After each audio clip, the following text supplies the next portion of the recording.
이 새벽에 주 앞에 나오신 분들을 진심으로 환영합니다. 찬송가 262장 찬양드리겠습니다.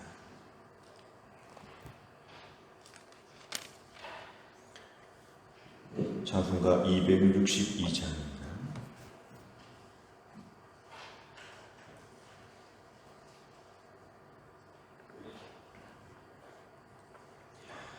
날 구원하신 예수님 영원히 찬송하겠네. 저 죄인 어서 주께 와 죄 사유하심 받으라. 구하라 주실 것이요 찾으라 얻을 것이라. 죄 중에 상한 영혼을 주 온전하게 하시네. 주 우리 죄로 인하여 피 흘려 죽으셨으니 주밖에 없는 사랑을 만 백성 알게 전하세. 주 예수 사랑 못 잊어 나 항상 눈물 흘리네. 이 세상 어디 가든지 나 주만 생각합니다. 목마른 자의 세매와 영생의 물을 마시라. 내 주를 사랑한데도 늘 맘에 부족하도다. 아멘. 하나님 말씀 로마서 10장 9절부터 15절까지입니다. 로마서 10장 9절부터 15절까지의 말씀 신약성경 253페이지에 있습니다. 로마서 10장 9절부터 15절입니다.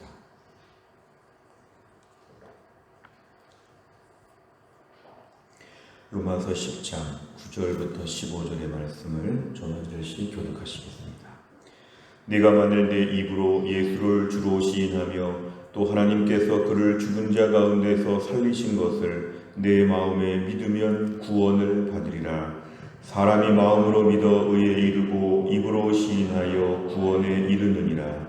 성경에 이르되 누구든지 그를 믿는 자는 부끄러움을 당하지 아니하리라 하니 유대인이나 헬라인이나 차별이 없음이라. 한 분이신 주께서 모든 사람의 주가 되사 그를 부르는 모든 사람에게 부요하시도다. 누구든지 주의 이름을 부르는 자는 구원을 받으리라. 그런즉 그들이 믿지 아니하는 이를 어찌 부르리요? 듣지도 못한 이를 어찌 믿으리요? 전파하는 자가 없이 어찌 들으리요? 같이 읽습니다. 보내심을 받지 아니하였으면 어찌 전파하리요? 기록된 바 아름답도다. 좋은 소식을 전하는 자들의 발이요 함과 같으니라. 아멘. 오늘 저희가 읽은 말씀은 특별히 복음에 대하여 핵심을 너무도 명확하게 이야기해주고 있습니다. 우리가 오늘 구원을 받는 방법, 로마서 10장 9절과 10절은 따로 외울 정도로 매우 핵심적인 얘기입니다. 어떻게 해서 구원을 받을 수 있는가? 우리의 입술로 예수님을 주로 시인한다. 이 주라는 것은 나의 주인이 되어 주신다. 천지 만물의 주관자가 되어 주신다. 나의 주인이고 우주 만물의 주인이시다. 이걸 인정하는 것입니다. 또한 하나님께서 그를 예수님을 죽은 자 가운데서 살리신 것을 내 마음에 믿으면 두 가지입니다. 우리를 위해 십자가에서 죽으셨다. 그 다음에 부활하셨다. 예수님의 죽으심과 부활 두 가지를 믿으면 구원을 받는다. 어떤 자유주의 신학자들은 예수님처럼 착하게 살면 구원받는다 이렇게 가르치는 것이 있지만 그건 잘못된 것입니다. 예수님처럼 온전하게 착하게 살아서 구원받는 게 아니라 예수님께서 우리를 위해 죽으셨다. 예수님의 사역보다 예수님의 죽으심이 중요합니다. 그리고 예수님은 죽은 다음에 부활하셨다. 죄의 문제를 위해서 죽으시고 우리 죽음의 문제를 위해서 부활하셨다. 이 구절 말씀은 너무도 중요한 복음의 핵심입니다. 그래서 우리가 이것을 믿으면 구원을 받는다는 것입니다. 중요한 건 믿으면 구원을 받는다. 혈통적으로나 여러 가지 많은 우리의 환경과 배경, 공로 이런 것이 아니라 이것을 믿으면 예수님을 주로 시인하고 하나님께서 그를 죽은 자 가운데서 살리신 것, 예수님의 죽으심과 부활 두 가지를 마음에 굳건하게 믿으면 우리에게는 구원을 베푸신다. 핵심의 말씀이 나와 있습니다. 성경 전체에서 가장 중요하다고 볼 수 있는 매우 중요한 구절입니다. 10절에 보면 다시 한번 얘기합니다. 마음으로 믿어야 된다. 마음으로 믿고 믿으면 의에 이르고 입으로 시인하면 구원에 이른다. 9절과 10절에서 공통적인 것은 우리가 입으로 시인하는 게 참으로 중요합니다. 마음으로 믿되 입으로 고백할 수 있어야 됩니다. 그래서 우리가 사도신경도 하고 교회에서 신앙 교육을 통해서 우리의 믿음을 자꾸 입으로 표현해야 됩니다. 어떤 분들은 마음의 믿음이 있다 이런 분이 있지만 그 믿음은 입술로 표현되어야 되고 남들 앞에 담대하게 드러내야 합니다. 교회에서 세례받을 때도 공중 앞에서 대중 앞에서 나의 믿음을 분명히 드러내야지 나의 믿음이 진짜 믿음이라고 볼 수 있습니다. 대중 앞에서 다른 사람들 앞에서 믿음을 드러낼 수 없다면 아직은 온전한 믿음이 아니라고도 볼 수 있는 것입니다. 11절에 보면 누구든지, 중요한 말씀은 누구든지입니다. 누구든지 그를 믿는 자가 계속 강조되고 있습니다. 행위가 아니라 믿는다는 것입니다. 누구든지 믿는 자가 부끄러움을 당하지 않는다. 그 누구든지와 똑같은 게 12절에 유대인과 헬라인, 당시 사회에서 유대인과 헬라인이 큰 아주 구별되는 그룹이었는데 특별히 로마 교회 안에도 유대인과 헬라인들이 같이 있었습니다. 이 말을 좀 나이브하게 표현하면 세상 사람 누구나 다 이것입니다. 누구나 다 유대인과 헬라인과 누구나 다 누구든지 그를 믿기만 하면 차별이 없이 구원을 받는다. 한 분이신 주께서 이거는 동일한 똑같은 분이께서 이렇게 얘기하는 겁니다. 한 분, 동일한 분 주님께서 모든 사람의 주가 되사 그를 부르는 모든 사람에게 부여하시다.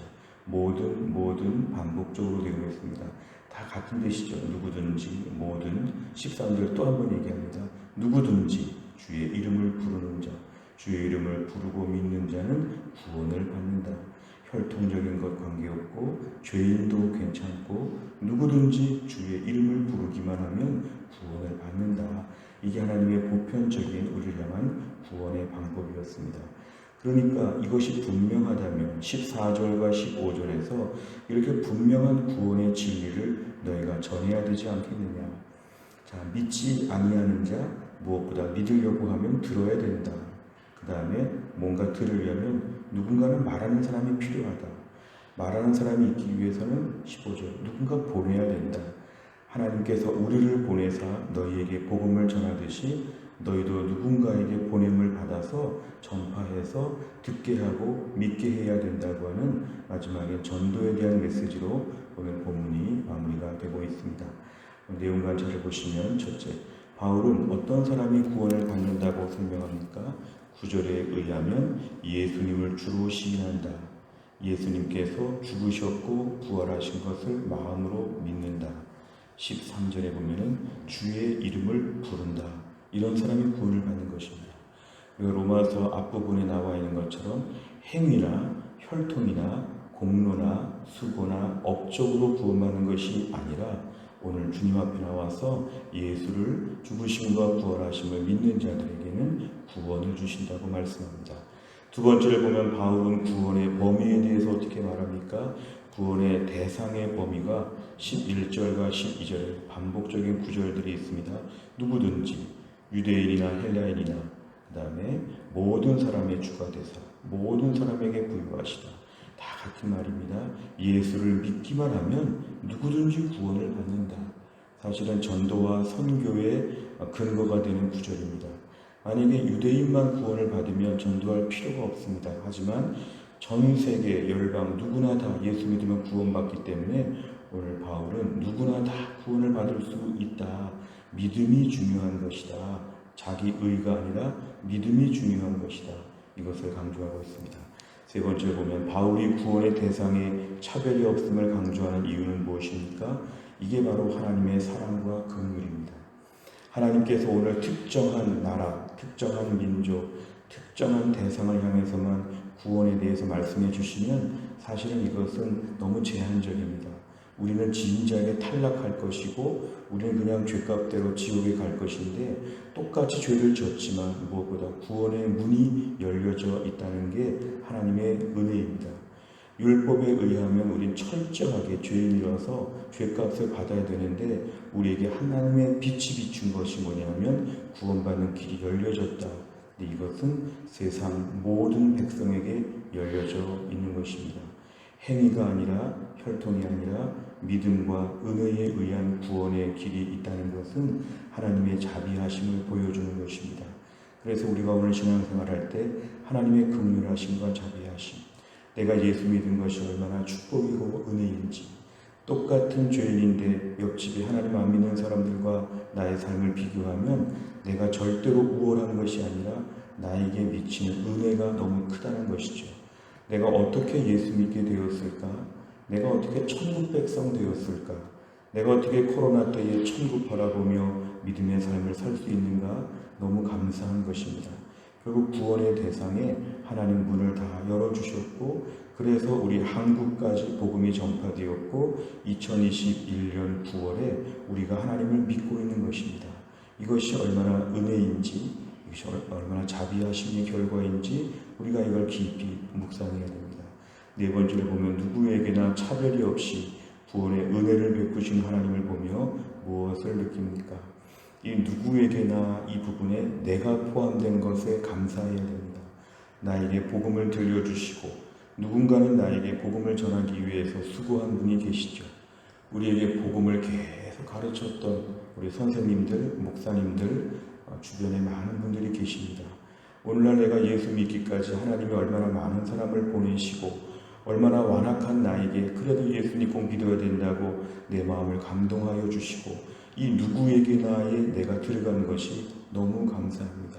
또 한 가지는 무엇보다 내 자신이 이런 은혜 아니면 구원받지 못하는 것을 다시 한번 기억해야 됩니다. 만약에 하나님께서 우리에게 일정한 더 높은 수준을 요구하셨으면 우리는 탈락했습니다. 그런데 우리에게 예수님 믿기만 하면 구원받는다고 하는 이 은혜의 길을 알려주신 것이 감사합니다.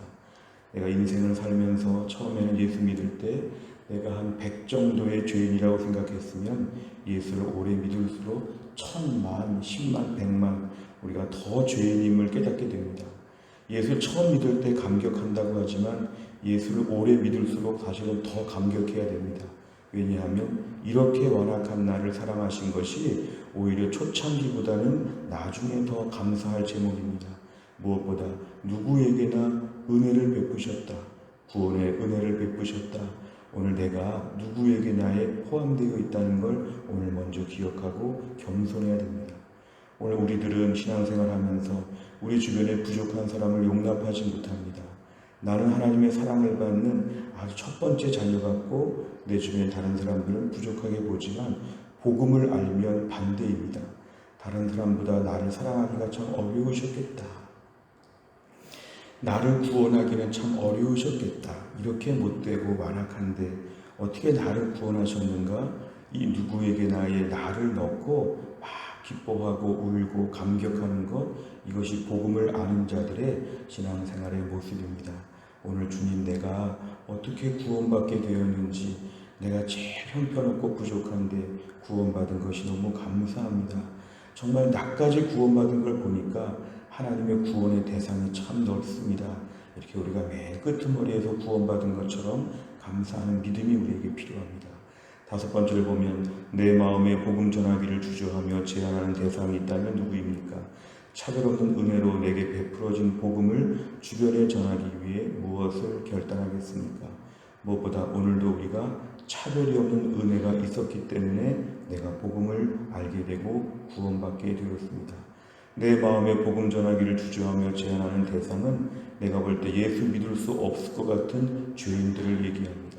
저런 사람도 구원받으면 되겠나? 이렇게 우리가 판단하는 것입니다. 우리가 오늘날 내가 커트라인처럼 맨 밑에서 구원받은 것을 인정할 때 은혜가 있습니다. 내가 오늘 과 수석으로 입학한 것이 아니라 제일 끝에서 간신히 문 닫고 들어온 것처럼 내가 마지막으로 구원받은 것처럼 은혜를 기억해야 됩니다. 오늘도 우리가 받은 복음은 하나님이 특별하게 나에게 주신 은혜입니다.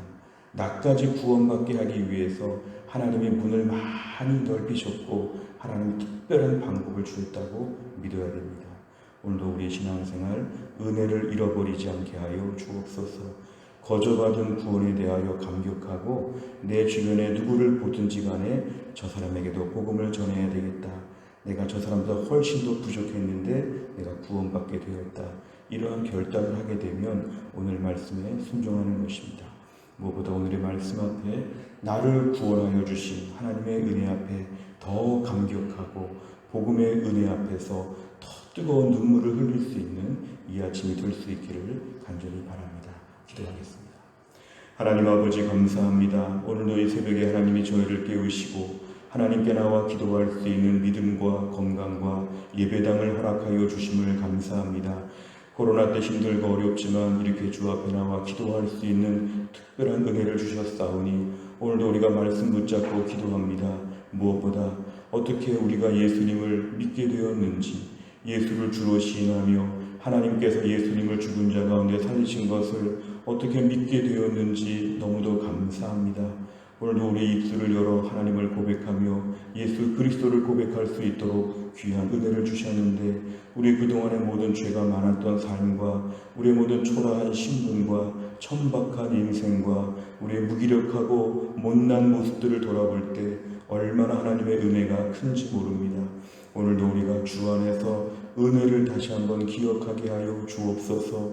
어떻게 나를 살려주셨는지에 대하여 오늘 깊이 고민하게 하여 주시고 무엇보다 우리 중에 죄인 중에 괴수라고 했던 바울처럼 우리 가운데 내가 죄인 중에 괴수인데 어떻게 나까지도 구원의 길이 열렸는지 이 특혜에 대하여 감사하며 기뻐하며 하나님 아버지 맨 끄트머리에서 구원받은 것처럼 오늘도 하나님 아버지 하나님께 감사와 감격이 넘치는 은혜의 하루가 되게 하여 주옵소서. 언제 끝날지 모르는 코로나 때를 저희가 살아가면서 매일매일 은혜가 고갈되지 않게 하시고 말씀이 고갈되지 않게 하여 주시고 오늘도 불신자들은 전혀 알 수 없는 하늘나라 양식으로 배불러하며 하나님 기쁨으로 순종하며 한날을 감당하게 하여 주옵소서.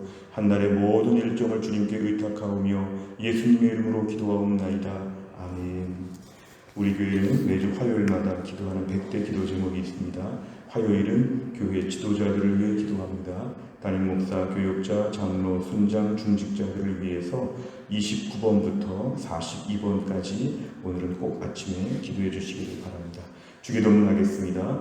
하늘에 계신 우리 아버지여, 이름이 거룩히 여김을 받으시오며 나라 임하옵시며 뜻이 하늘에서 이룬 것 같이 땅에서도 이루어지이다. 오늘날 우리에게 일용할 양식을 주옵시고 우리가 우리에게 죄 지은 자를 사하여 준 것 같이 우리 죄를 사하여 주옵시고 우리를 시험에 들게 하지 마옵시고 다만 악에서 구하옵소서. 대개 나라와 권세와 영광이 아버지께 영원히 있사옵나이다. 아멘.